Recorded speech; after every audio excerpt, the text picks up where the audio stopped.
పెళ్లికి తెల్లవారుజామున బయలుదేరింది ఊరేగింపు. ఎక్కడి నుంచి? కైలాస పర్వతం దగ్గర నుంచి వస్తున్నారు. గవాక్షంలో నిలబడింది మేనకాదేవి నారదుడితో కలిసి.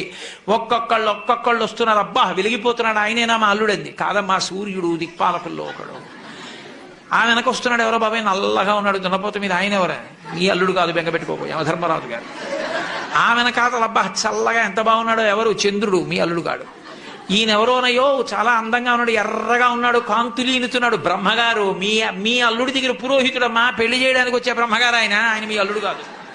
ఓ అలాగా, ఇతనెవరో నీలమేఘశ్యాముడు, చాలా అందంగా ఉన్నాడు, శాంతాకారం భుజగచైనం పద్మనాభం సురీశం.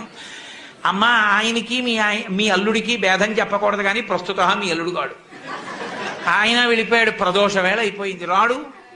వెడుతూనే ఉంది ఊరేగింపు, వస్తున్నారు మగపెళ్లివారు. అలా ఆఖరికి ఒక ఆయన వచ్చాడు. చుట్టూ భూతప్రేత పిశాచాలున్నాయి, ప్రమదగణాలున్నాయి, మధ్య